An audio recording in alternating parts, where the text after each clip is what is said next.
서울에서 독일 금광으로 20년 전부터 재물포항에서 함부르크 마이어 주식회사가 운영해온 독일 무역상 다음으로 조선에는 독일 이름을 가진 또 하나의 기업인 당곡의 금광이 있다. 예전부터 조선은 광물 자원이 풍부한 나라로 알려져 왔다. 쇄국 정책으로 탐사가 거의 되지 않았고 전체적인 지질학적 특성만 겨우 알려져 있는데도 많은 사람들은 한반도의 이름 없는 산골짜기에 숨어 있을지 모르는 풍부한 보물을 캐낼 수 있으리라고 믿고 있다. 또한 많은 관련 기록들이 책으로 분명히 전해오고 있다. 노다지에 대한 이런 믿음은 실제로 중국과 만주, 일본 같은 이웃 민족들이 조선과 오랫동안 거래해온 교역을 통해서도 그 근거를 찾을 수 있다.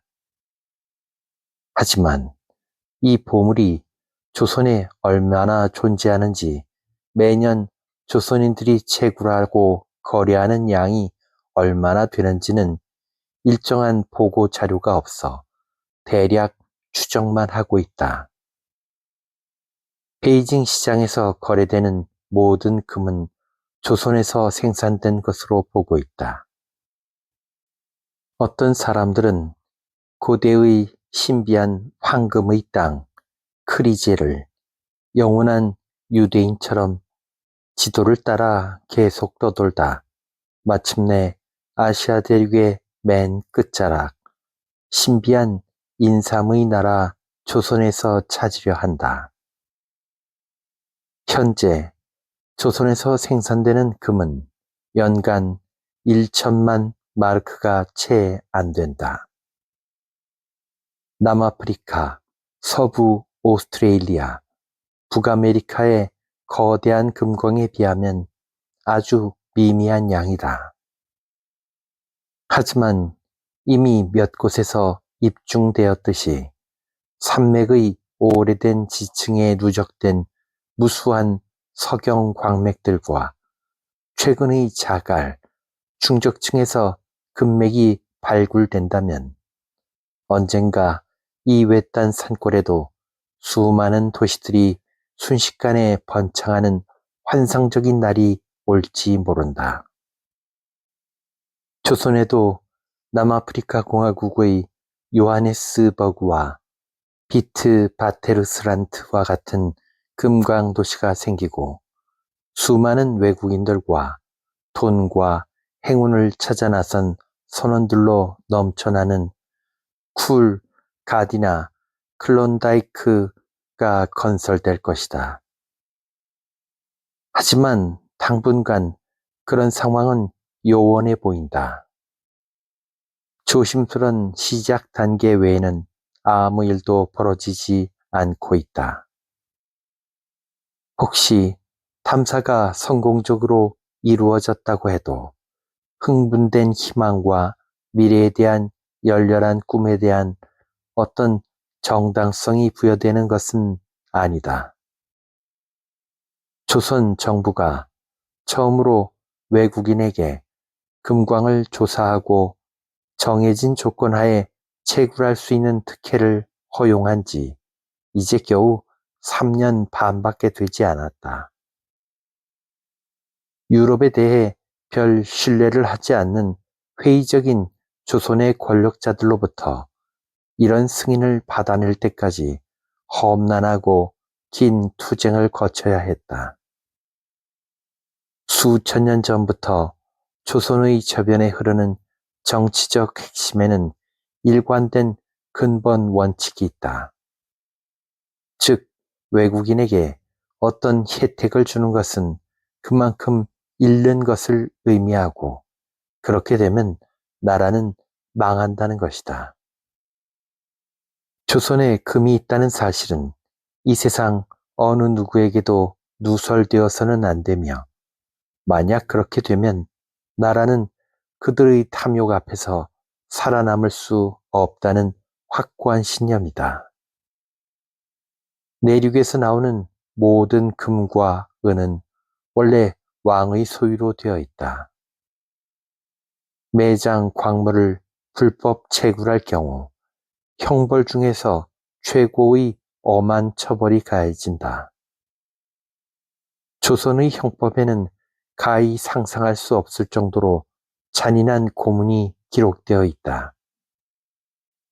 오로지 지난 1850년대 말 경상도 지방에서 나온 은을 왕에게 하사하기로 약속한 일부 기업가들에게만 유일하게 예외가 적용되었다고 한다. 하지만 지금은 외국인들이 들어와 광맥을 조사하기 위해 전국을 돌아다닐 뿐 아니라 필요한 금속을 발견할 경우 혼자 독차지할 수도 있게 되었다. 10년 전만 해도 불가능했던 일이 가능해진 것이다.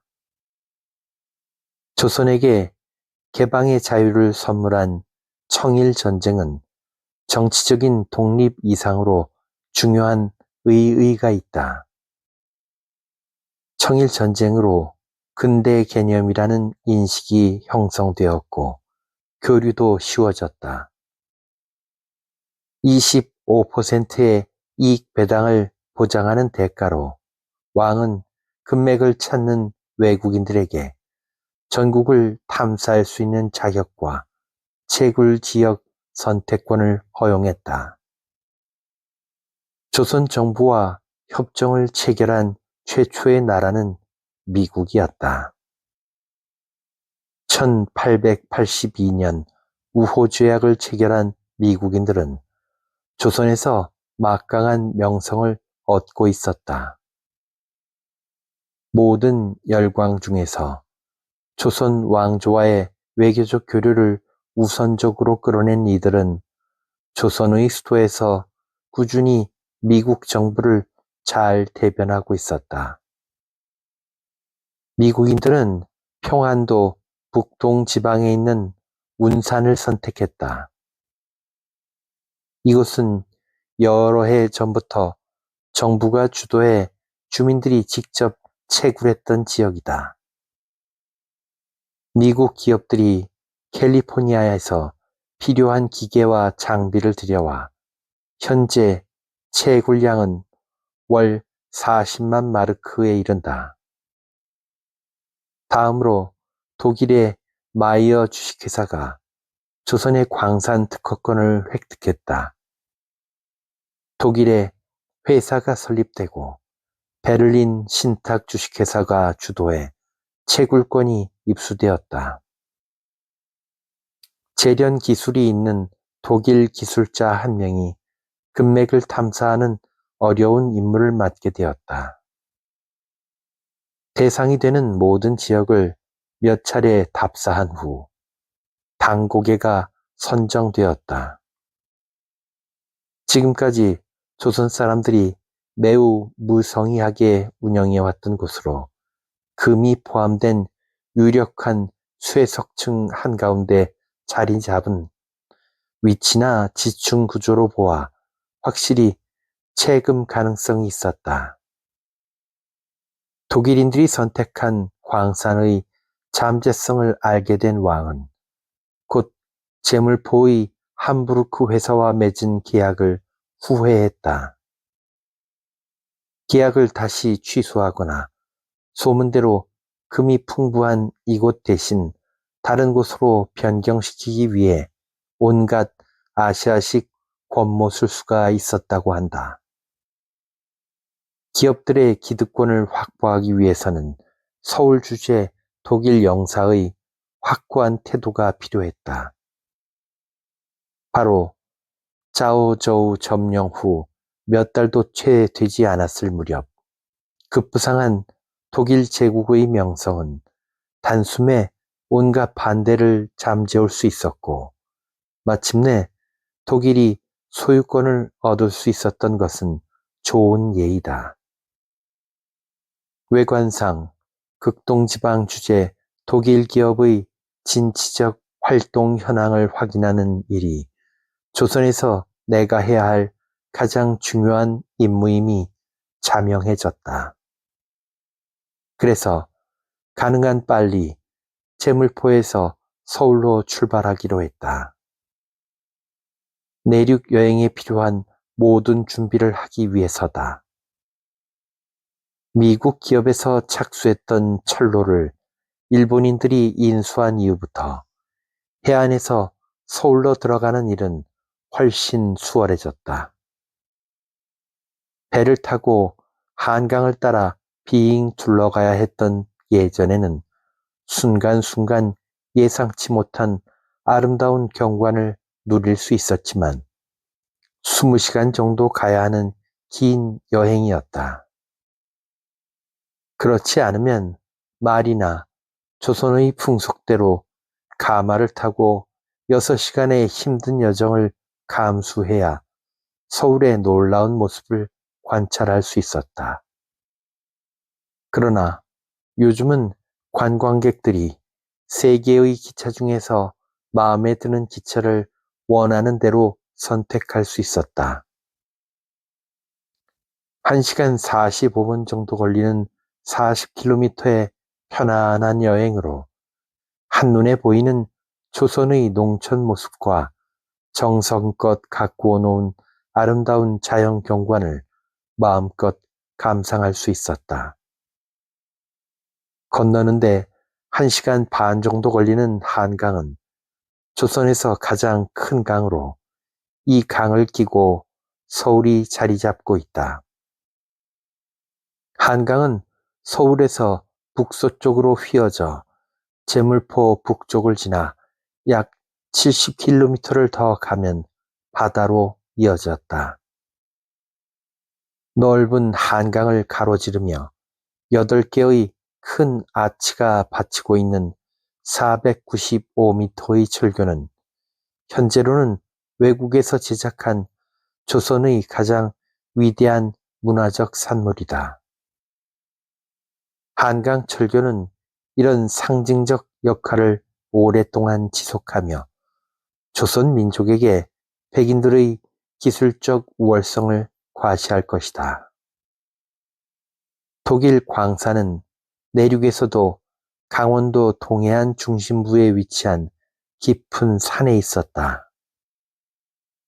문제는 길도 없고 인적이 드문 첩첩산중을 며칠 동안 여행해야 하는 것이다.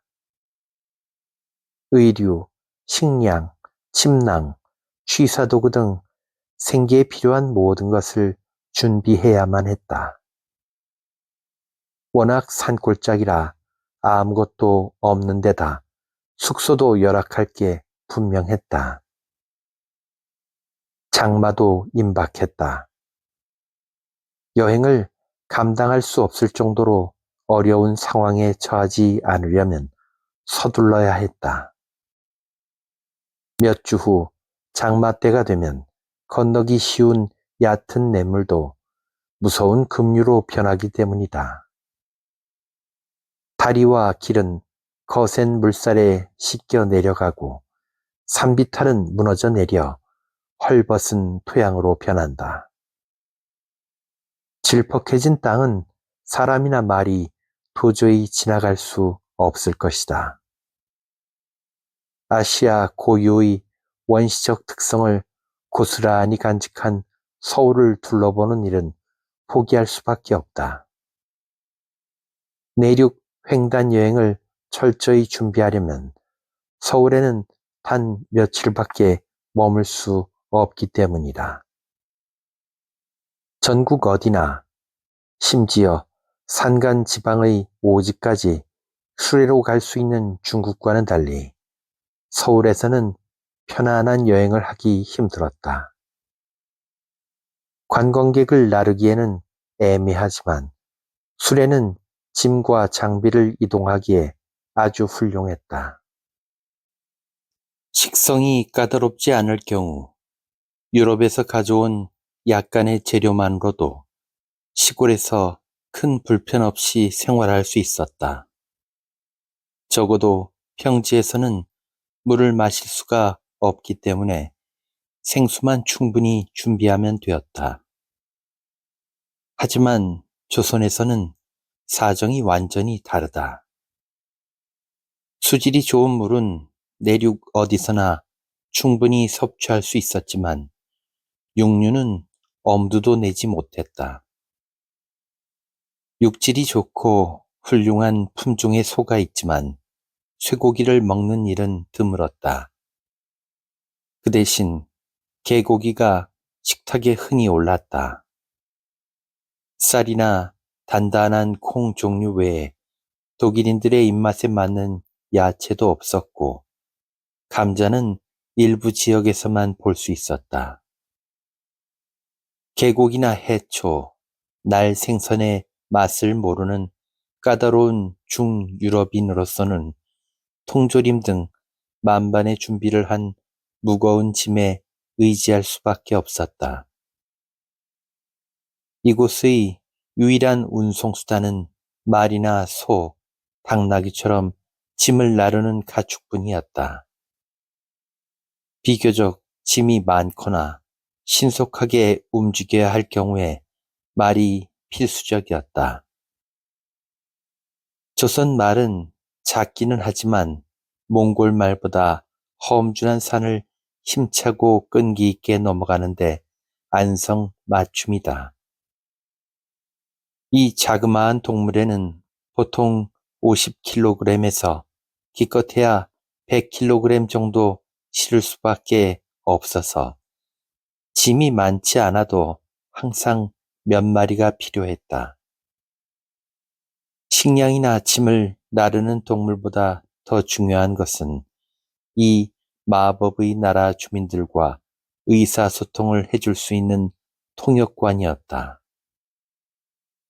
프랑크어도 없고 지구의 한쪽 구석에서조차 완전히 포기할 수 없는 영어도 산골짜기 오지에서는 생소했다.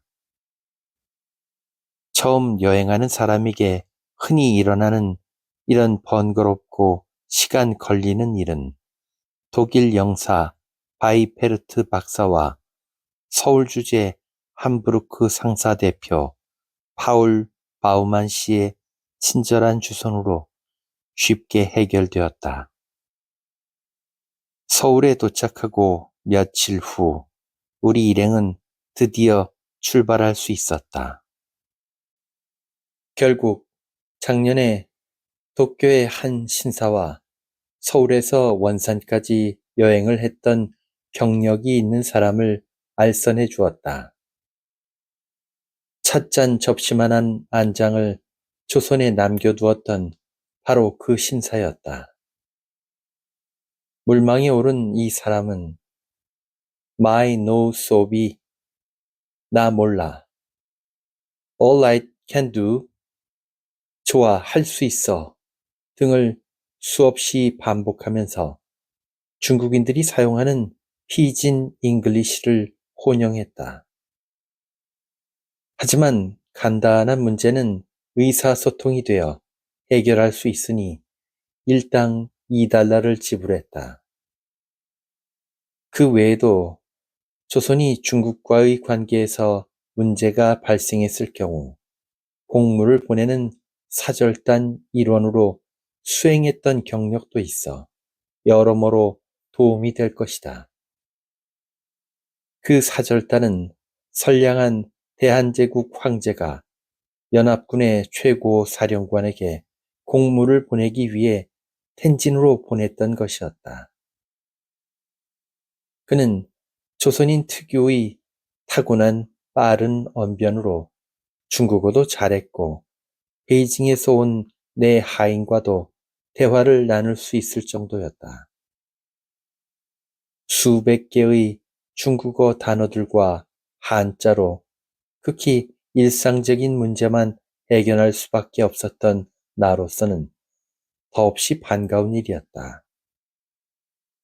이 위대한 어학자는 중국 청조의 1급 고관들처럼 화려한 비단과 값비싼 아마로 만든 옷에 호박으로 장식한 긴 비단 갓끈을 메고서 외모에 비해 초라한 말 위에 앉아 내 뒤를 따라오고 있다. 서울의 동대문을 벗어나자 수도가 있는 고지의 평원에서 바로 큰 대로로 내려갔다. 북북동 방향으로 내륙을 가로지르는 이 대로는 영흥만에 있는 원산까지 이어진다. 동쪽의 조약 항구인 원산에는 러시아인들이 이미 오래전에 눈독을 들이고 있는 라자레프항, 원산항이 있다. 우리가 가는 대로는 사람들의 왕래가 잦고 외국인들도 자주 드나드는 원산행 길과 합류한다. 그러나 독일 광산까지 가는 구간은 거의 대부분 알려지지 않은 데다 지도에도 없는 길이 이어졌다. 거기다 지도 상태도 엉망이었다. 어쨌든 다른 나라에 비해서 일본인들은 많은 자료를 가지고 있었다. 그러나 일본 지도도 척도가 형편없는 데다 한문과 일본어의 난해한 문자로 기록되어 외국인들은 전문가의 도움 없이는 제대로 활용할 수도 없었다. 일부 조선 관련 책자의 부록으로 나오는 조선 지도는 제도가 정확하지 못하며 거리도 믿을 수 없었고 표기도 잘못되어 사용하기 힘들었다. 내가 주로 의존하는 지도는 베이징 주재의 현 영국 외교사절이며 동아시아 전문가로 명성이 높은 어니스트 셰토우경이 25년경 번역한 일본 지도를 독일어로 옮긴 것이다. 척도가 170만 대 1인 이 지도도 짐을 나르는 동물이나 도보 여행자들에게 충분하지 못했다. 독일 관광 지도는 이 지도보다 17배는 더 크다. 그 밖에 내가 가지고 있는 여러 지도에는 대부분 동아시아 지역이 훨씬 더 크게 그려져 있고 조선은 한쪽 구석에 형편없이 처박혀 있었다.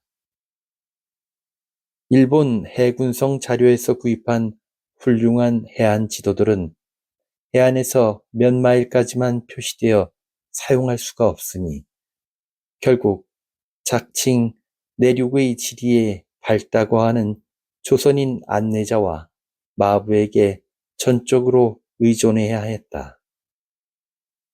하지만 그들과는 의사소통이 자유롭지 못해 정확한 길 안내에 대한 모든 책임은 통역관에 달려있는 셈이었다. 이렇게 해서 그는 전체 원정단의 주인공이 되었다. 어쨌든 조선 지리에 대한 무지는 전혀 문제가 되지 않았다.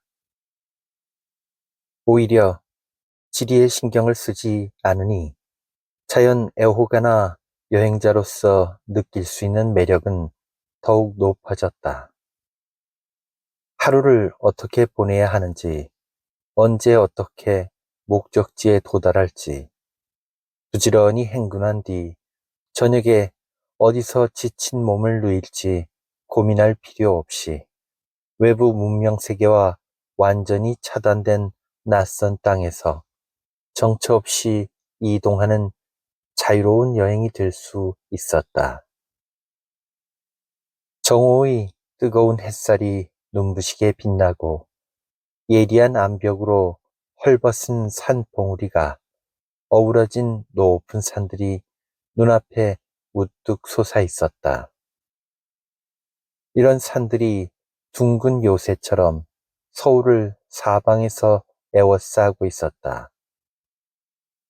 벼를 심어 놓은 푸른 논들이 놀라울 정도로 잘 정돈된 넓은 국도 양쪽으로 한없이 펼쳐지고 장면은 액자 속의 그림처럼 계속 바뀌었다.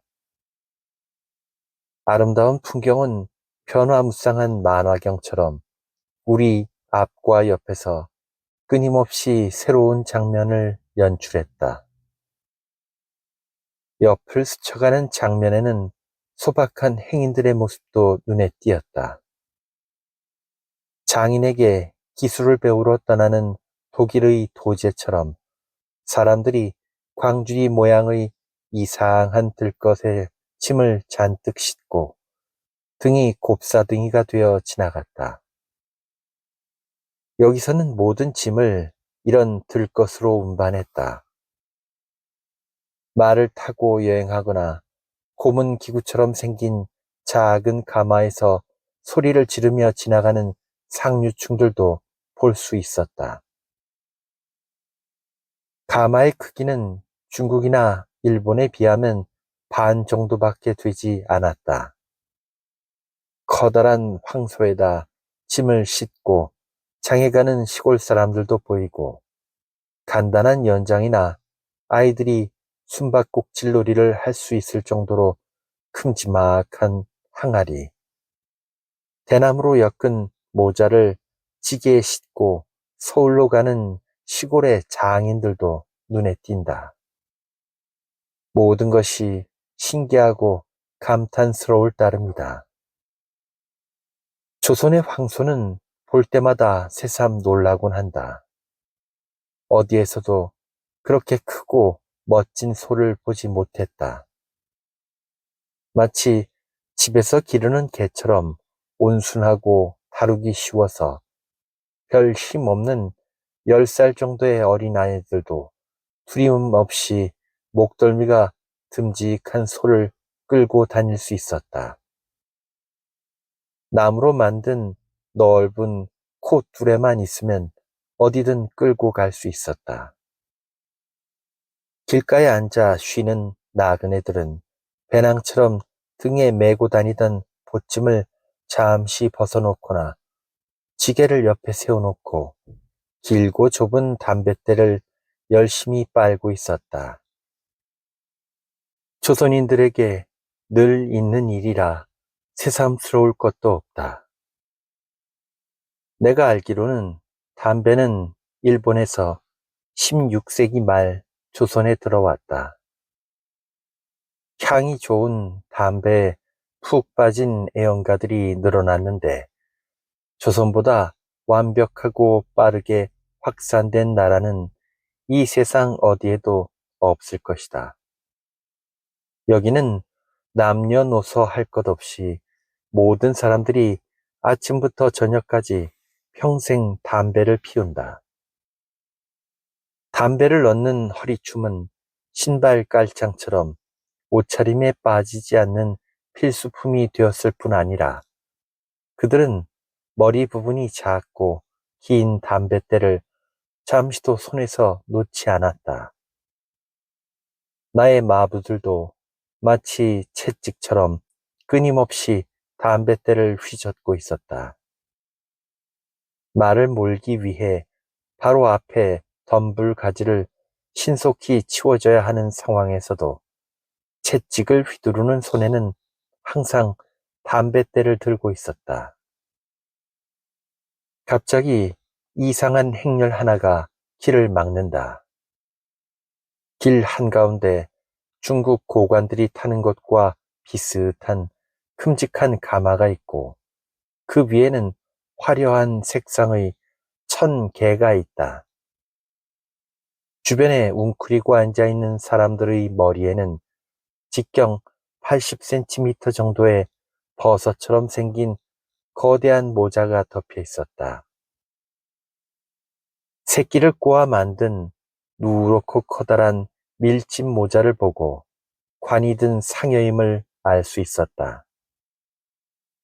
조선에서는 상주의 친지들과 상역군들이 가족 묘지가 있는 선산으로 관을 메고 간다. 상주의 머리에 쓰는 모자의 크기와 색상에 따라 나이와 서열, 신분과 슬픔의 정도가 나타난다.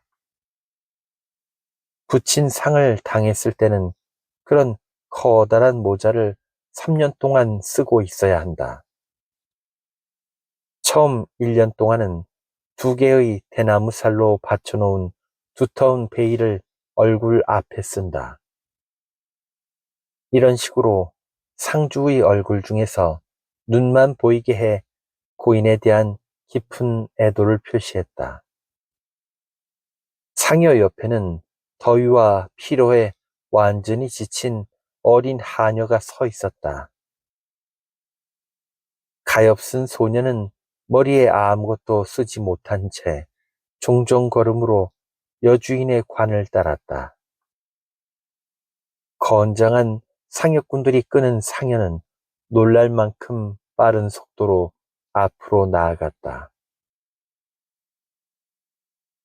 서울에서 떠나는 날 아침부터 온 대지를 짓누르던 찌는 듯한 더위는 정오가 지나 오후가 되자 더욱 견디기 힘들어졌다. 온도계의 눈금은 짙은 그늘 밑에서도 33도를 가리켰다. 거기다 도보와 말로 움직이는 느린 행군은 그야말로 고통 그 자체였다. 문득 학창 시절이 떠올라 나는 미소를 머금었다. 한여름 쉬는 시간이면 우리는 기대에 부풀어 학교 안뜰에 있는 온도계로 모여들곤 했다.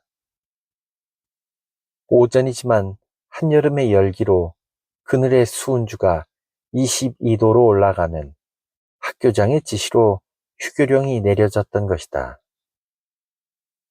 마침내 수은주가 운명의 눈금을 가까스로 넘어서면 학교 강당은 환호성으로 떠나갔다. 학교에 취미를 붙이지 못한 친구가 몰래 입김을 불어 수은주가 올라가는데 일조를 했을 것이다. 그때만 해도 바깥의 뜨거운 여름 땡볕과는 달리 강당 안은 상대적으로 상쾌하고 시원했다. 그러나 이곳 낯선 땅에서는 독일과 비교도 안 되는 찌는 더위에도 사람들이 돌아다녔다. 수업이 없으니 집으로 돌아가라는 반가운 소식을 전해줄 사람도 없었다. 오히려 내가 직접 하루의 휴식 시간을 날리는 구원의 신을 자청했다. 강가에 위치한 평화롭고 한적한 마을에 일행을 정지시킨 나는 캠프를 설치하고 취사를 하도록 지시했다. 그래야 사람들과 동물들이 뜨거운 한낮 동안 쉴 수 있고 행군 첫날부터 지쳐 쓰러지는 일도 없을 것이다. 더구나 조선에서는 짧은 한낮의 휴식만으로 만족할 수 없었다. 이곳 먼 동양에서 유일하게 누구나 풍요롭게 누릴 수 있는 것은 시간이다. 아무리 가난한 거지라도 여유롭게 시간을 즐길 줄 알았다. 우리처럼 시간에 쫓기며 살아가는 서양의 미개인들은 돈의 개념으로 시간을 환산하고 시간에 인색해하며 마치 삶이 시간에 의해 길어지며 풍요로워지는 듯 여긴다. 시간에 관한 한 모든 조선인들은 풍요로울 뿐 아니라 대학생들 사이에 유행하는 표현을 빌리면 째지게 부자다. 그들과 평화롭게 보조를 맞춰 살려면 이방인은 이런 동양의 인생관에 적응해야 한다. 특히 이곳의 말들은 독일 전체 기병사단이 행군할 때 취하는 휴식 시간보다 더 넉넉한 점심시간을 요구한다. 조선의 말들은 순수 토종마로 정말 사치스러운 동물이다. 이 나라에는 거세한 말이 없으며 암말에게는 이를 절대 시키지 않는다. 암말은 번식용으로 키우므로 종마소에서 대부분 시간을 보낸다. 조선은 영원히 남성 위주의 사회인 것 같다.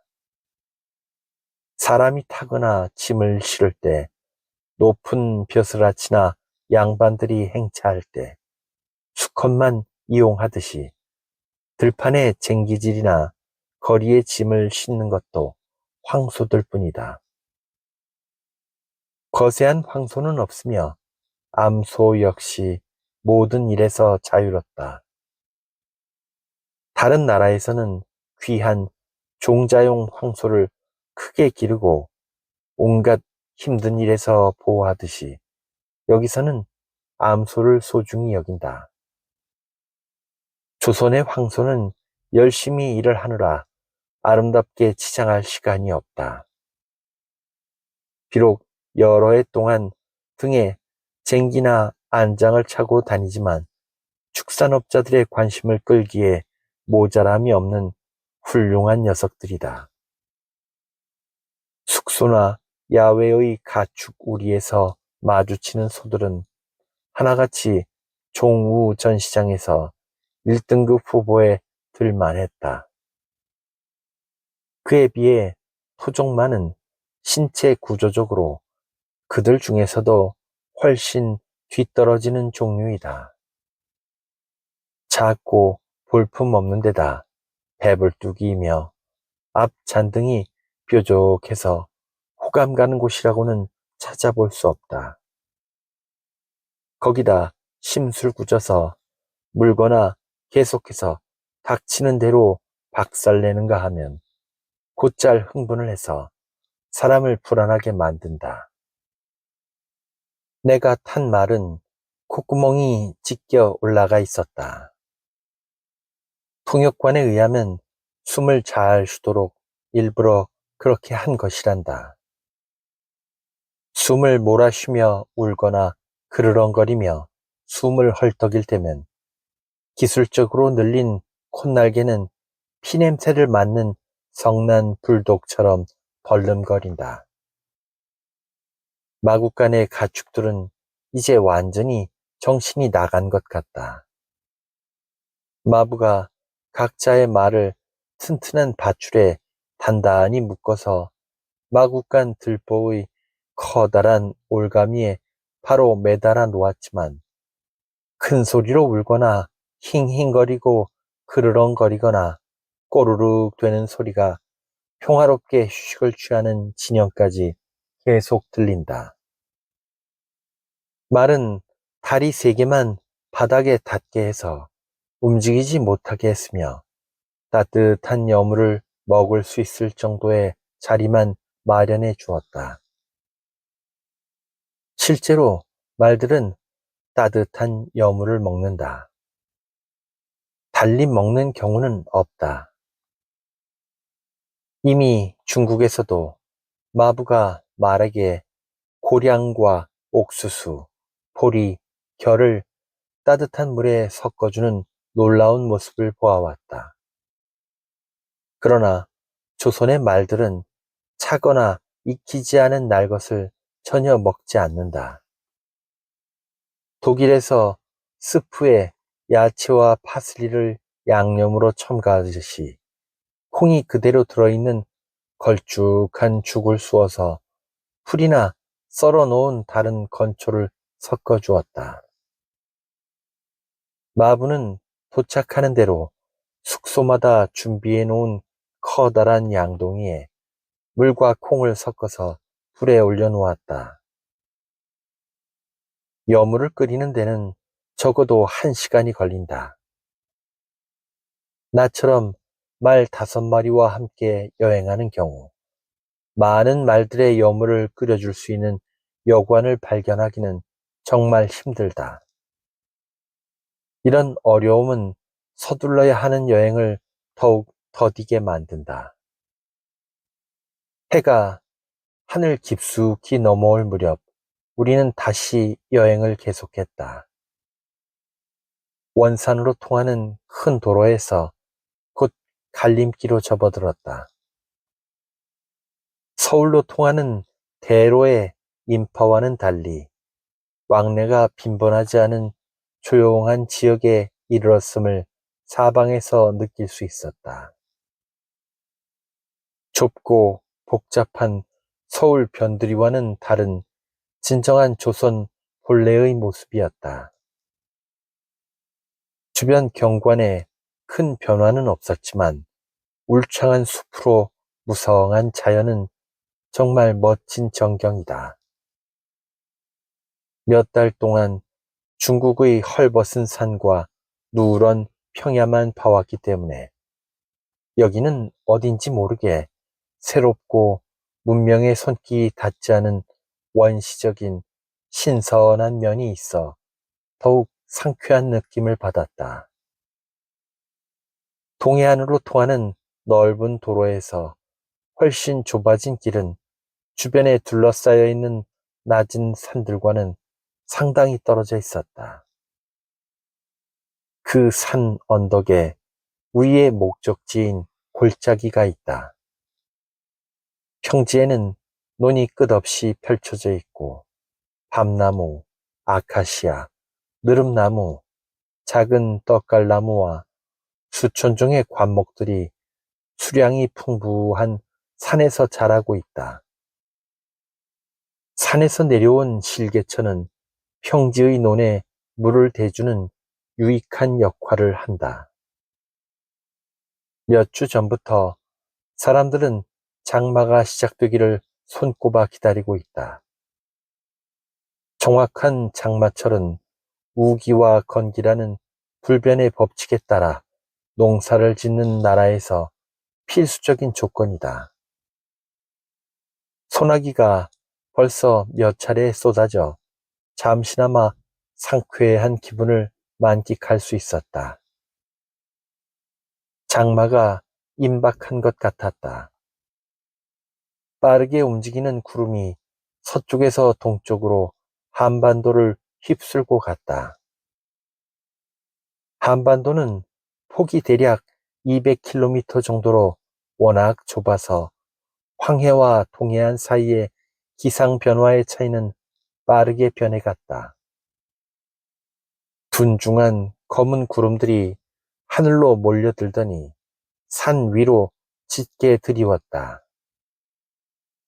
불행을 예고하는 듯한 검푸른 구름층이었다. 비교적 먼 발치에서 우리가 넘어야 할 수많은 고개들 중 하나가 바로 앞에 드러났다. 그 사이로 구름은 동쪽 하늘 전체에 짙게 끼어 있었다. 이미 그곳엔 비가 쏟아지고 있었다. 농부들이 애타게 기다리던 축복의 비였지만 우리에게는 급히 서둘러야 한다는 경고였다. 날은 어두워지는데 말들과 함께 여유롭게 쉴 만한 숙소를 아직 발견하지 못했다. 다행히 달이 바로 떠올라 인적 하나 없는 평화로운 전경을 부드럽게 비춰주었다. 지치지 않고 우러대는 귀뚜라미 소리, 논에서 느긋하게 돌아다니다 늦게 날아오른 황새의 맑은 울음소리만 간간히 들려왔다. 황새가 연한 은빛 날개를 반짝이며 검은 구름을 향해 날아오르는 모습은 마치 일본 화가들이 즐겨 그리는 한 폭의 아름다운 그림 같았다. 들일을 마치고 집으로 돌아가는 농부의 모습도 눈에 띄었다. 사방이 어두컴컴할 때까지 논에서 일을 하다 나온 농부의 맨 다리는 진흙투성이었다. 길을 잠시 멈추고 우리 일행이 묵을 만한 가까운 숙소가 있는지 통역을 통해 물어보았으나 아직 심리는 더 가야 한다고 말했다. 약 5km 정도 남았다는 의미였다. 농부들이 달빛 속에서 멀리 사라졌지만 마을은 여전히 보이지 않았다. 밤이라 길은 점점 힘들고 험난해졌다. 낮이라면 걷는데 별 어려움이 없겠지만 형체도 알아보기 어려운 희미한 달빛으로는 길 곳곳에 움푹 팬 수많은 구덩이를 식별하기는 쉽지 않았다. 논농사를 짓는 곳에서는 어디서나 흔히 볼 수 있는 불편한 길이었다. 논밭에 필요한 물을 어디든지 댈 수 있도록 들판마다 만들어 놓은 관계용 둔벙은 지나갈 수도 없었다. 웅덩이에서 물이 흘러나오는 곳은 잔 가지와 돌로 임시로 덮어두어 무게가 나가지 않는 말이 조심스럽게 건너갈 수 있을 정도로 해놓았지만 날이 어두워져서 사람이 지나가거나 말을 끌고 가다가는 빠질 위험이 있었다. 그래서 처음 나타나는 마을에서 묵기로 작정했다. 말과 사람이 쉴 만한 공간만 있으면 충분했다. 1시간 남짓 가다 보니 집이 몇 채 눈에 띄었다. 비교적 넓은 군용 도로변의 작은 부락에는 소박한 여관이 있었지만 우리 일행이 묵을 만한 큰 숙소는 없었다. 남은 길이 아직 멀었으니 지금 이 정도에 만족하고 야영지를 준비하는 수밖에 없었다. 이미 조선 관련 책을 읽고 최악의 사태에 대한 마음의 준비를 하고 있었다.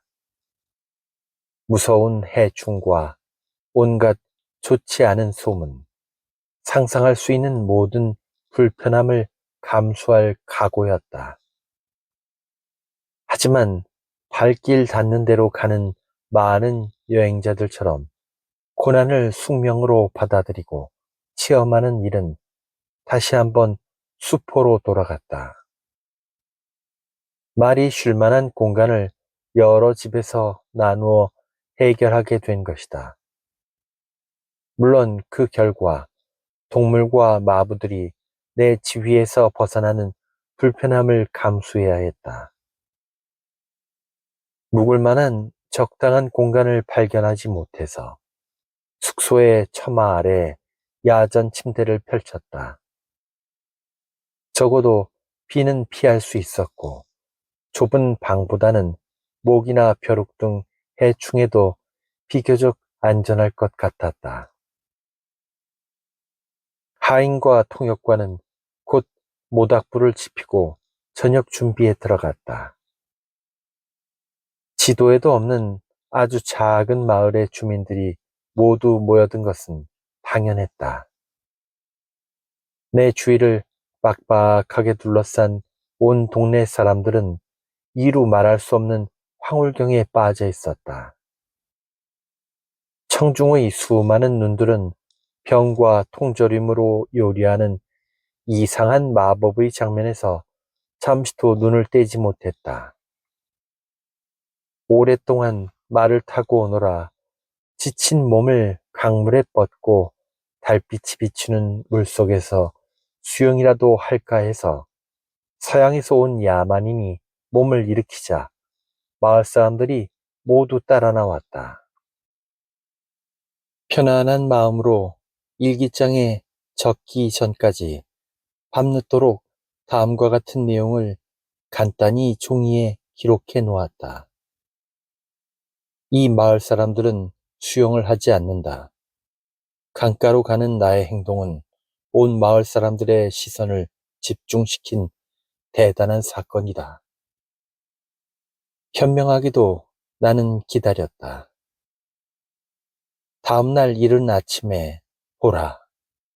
자유로운 문학적 표현을 빌려 야전 침대의 단단한 매트를 이불이라고 불러도 된다면 황소들이 음매하는 소리와 마구간들의 말들이 힝힝거리는 소리, 닭들이 꽃기호 하고 울어대는 소리와 떠오르는 태양이 함께 나를 이불 밖으로 몰아냈다.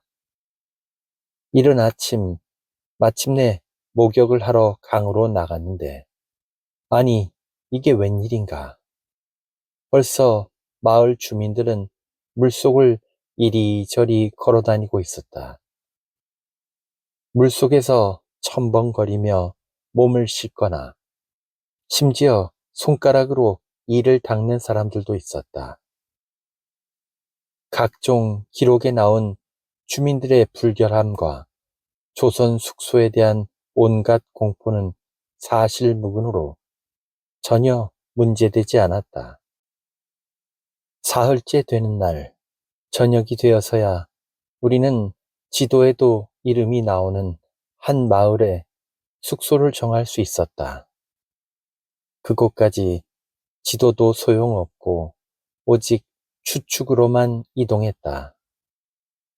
마부의 의견과 지나가다 만난 나그네의 진술을 종합하고 이를 근거로 나침판과 지도에 최대한 일치하는 방향으로 움직였다.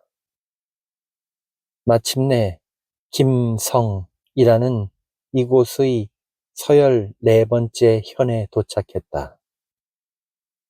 일본 지도에도 분명히 그 지명을 찾을 수 있었다.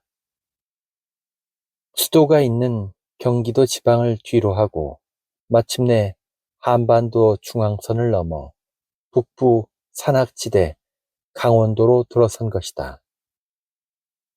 이렇게 마지막 이틀을 행군하면서 조선의 중추를 이루는 거대한 산맥이 가까이 가면 갈수록 외부 세계와는 점점 멀어지고 유럽과 유럽의 영향력을 의미하는 모든 연관성은 점차 사라지고 있음을 분명히 느낄 수 있었다.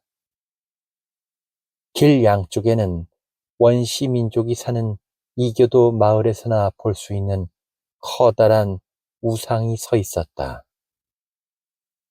나무로 조각된 이 우상은 사람 키보다 훨씬 큰 인물 형상으로 사납게 툭 붉어져 나온 눈과 잔인하게 드러난 이빨 때문에 신의 형상을 닮았다. 전체적으로 색상이 화려하고 머리와 턱, 입술은 비정상적으로 길게 확대해 낡은 말갈기로 장식해 놓았다. 뉴질랜드의 마오리족 우상과는 달리 형상 아랫부분에 한자 문양이 크고 깊게 새겨져 있었다. 나쁜 악귀를 쫓아내는 주문이 담긴 오래된 민간 신앙과 고대 문화 민족의 신성한 문구가 평화롭게 조화를 이루었다.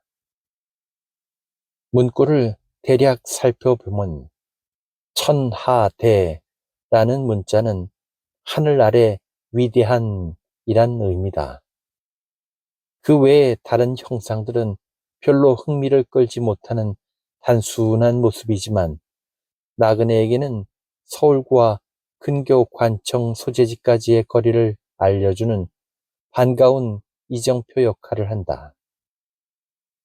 우뚝 솟은 언덕이나 길이 유난히 꼬부라진 곳, 골짜기 입구 또는 고갯길로 접어드는 비탈마다 커다란 나무가 심어져 있어 멀리서도 눈에 잘 띄었다. 이런 나무들 역시 악귀를 쫓아내는 역할을 하는 것 같다. 순박한 자연인들은 하늘과 땅 사이의 모든 대기에 이런 악령들이 떠돈다고 믿는다.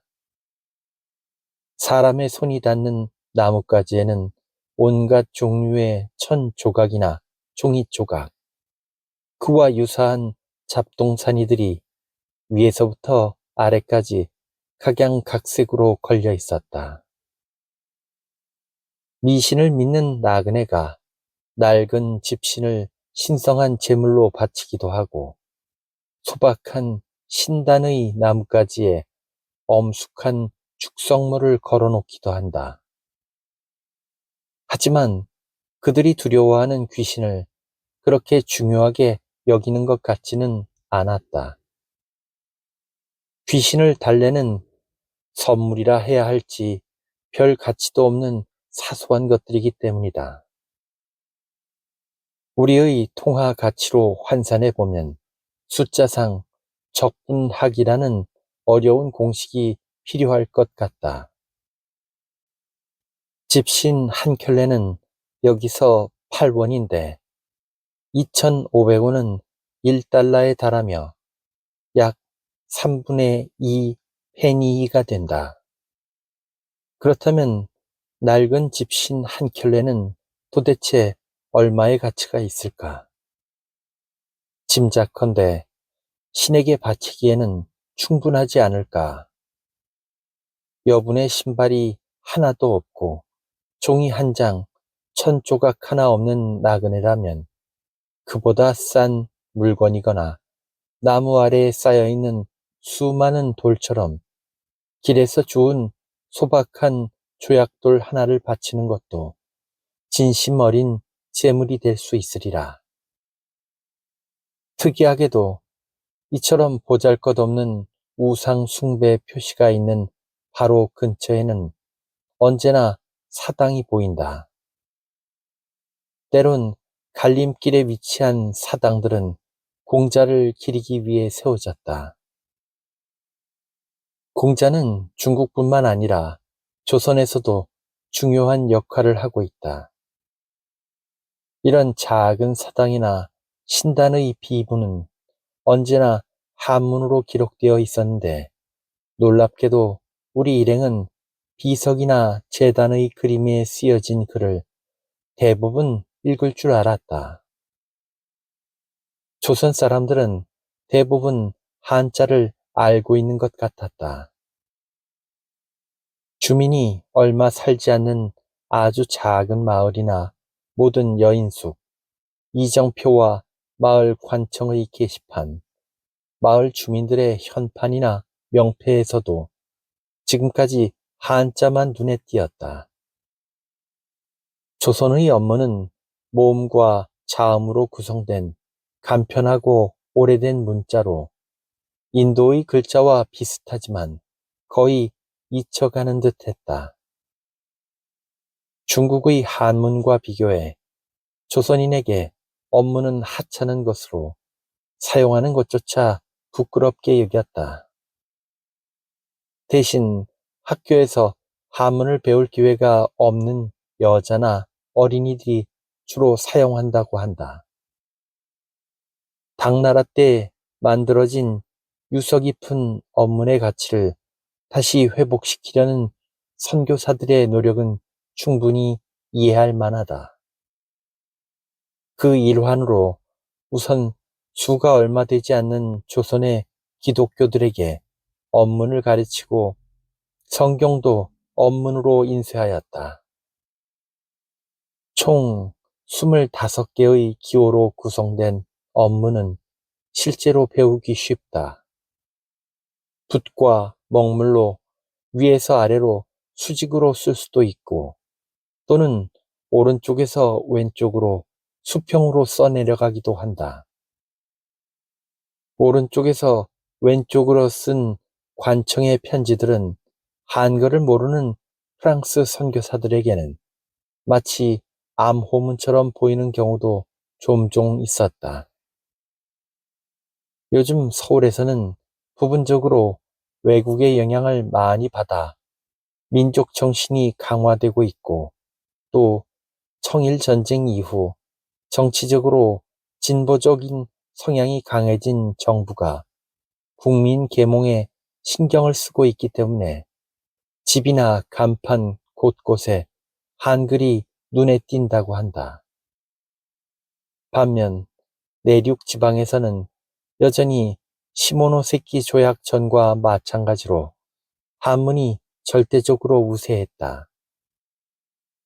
동아시아의 다른 나라와 마찬가지로 조선도 내륙의 깊숙한 오지나 대륙의 남단까지 중국 문화와 한자의 강력한 영향력에서 벗어나지 못하고 있었다. 중국의 문화와 한자는 철저한 정치적 장벽과 사회적 소용돌이 속에서도 변함없이 수천 년을 면면히 이어오며 티베트에서 조선 싱가포르에서 헤이룽강까지 뿌리 깊은 생명력을 과시하고 있었다. 마치 고대 게르만족의 잔재가 라인 강변 깊은 숲속에 여전히 남아 노래 속에서 쓸쓸히 떠오르는 것처럼 항구와 수도에 서서히 불어오는 유럽의 개방 바람에도 강원도 산골 마을은 수천 년 전과 다를 바 없이 전혀 영향을 받지 않은 것처럼 조선민족의 삶은 자연 그대로 흘러가고 있는 것 같았다. 아직은 모든 것이 소박한 농촌의 목가적인 전원생활 풍경이다. 이틀 전부터 길을 따라 구불구불 오르막으로 이어지던 골짜기는 간혹 앞이 넓게 튀어 아름다운 전망을 보여주었다. 그러나 때때로 물길이 막혀 있어 강물이 흐르지 않는 양 고개 중 하나를 오르고 나면 마치 입체 모형지도 같은 대지가 우리 앞에 전개되었다. 지표면의 한 지점인 여기까지는 변화의 손길을 뻗치지 못하고 있었다.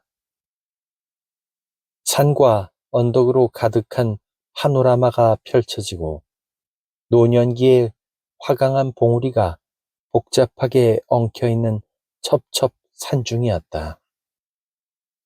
편암과 석회암으로 구성된 가파른 절벽과 산봉우리들이 우뚝 솟아 있었다. 산 정상에는 키 큰 관목과 낮은 덤불로 울창했다. 산 중턱까지는 벌채를 많이 해서 그런지 비교적 훤히 트여 있었다. 갈대를 엮어 지붕을 덮은 주민들의 소박한 움막이나 사당 주변의 오랜 고목들이 그림처럼 아름다운 배경을 이루고 있었다. 골짜기 밑으로 내려갈수록 사람들의 흔적이 점차 늘어났다. 모두 논농사를 위해 조금씩 일구어 놓은 평평한 경작지들이었다. 논들은 옆과 위에 있는 이웃 논과는 둑을 쌓아 경계 표시를 해 놓았고 관계용 웅덩이로 서로 연결되어 있었다. 단과 단 사이로 물이 끊임없이 흘러내렸고 들판에 쌓아놓은 둑 사이로 넘쳐 흘렀다. 논에 심어놓은 모들의 띄엄띄엄 올라온 모습은 마치 소나기 내린 후 쑥쑥 올라오는 잔디처럼 보였다. 높은 산에서 내려오는 샘물을 사용할 수 없는 곳은 반쯤 고갈되어 계곡에서 천천히 흘러내리는 강물을 계단식 논 위로 끌어들였다. 이렇게 조선 사람들은 서툴지만 간편하게 경작지를 일구어 나가면서 필요에 따라 재치 있는 기구를 고안해내기도 했다. 홈을 팬 나무 둥지들을 아주 간단하게 물레방아로 조립해서 지뢰장치의 도움으로 자동적으로 돌아가게 했다. 이런 식으로 끌어올리기 힘든 강물을 공급했다. 꾸준히 돌면서 우선은 근처에 있는 높은 계단식 논에 물이 보충되고 다음에 물레방아가 반복해 돌면서 아래로 내려가는 배수로를 통해 밭까지 계속 흘러갔다. 논 사이사이에는 콩을 심어 놓았고 보리도 눈에 띄었다. 드물지만 귀리와 옥수수, 삶도 볼 수 있었다. 지붕 위에는 호박 넝쿨이 뒤덮여 있고 구불구불 휘어진 쌀이 울타리를 따라 오이 넝쿨이 뻗어 있었지만 과수는 보이지 않았다. 사과와 배, 버찌도 있다는데 아직 과수의 흔적은 발견하지 못했다. 선교사들은 조선의 과일은 맛이 없다고 믿고 있었다. 그래서 그런지 이 분야의 식물학에 대한 관심은 현저히 떨어졌다. 마을에는 깊은 평화가 감돌았다. 주민들은 거의 온종일 논에서 생활하면서 정성이 많이 드는 모종을 옮겨 심거나 논에 관계용수를 보존하는 작은 둑을 만들고 있었다. 농부들은 진흙 속에 쪼그리고 앉아 부지런히 손으로 땅을 일구었다. 멀리서도 그들이 일하고 있는 밭을 구분할 수 있었다. 버섯 모양의 커다란 밀짚 모자를 쓴 농부들이 둑에 일렬로 쭉 늘어서서 일하는 모습도 보였다. 농부들의 모자는 도시 사람들이 장례식 때 쓰는 모자와 비슷했다. 물이 고인 논두렁 안에는 여기저기 바닥에 웅크리고 앉아 일하는 농부들의 하얀 옷이 군데군데 눈에 띄었다.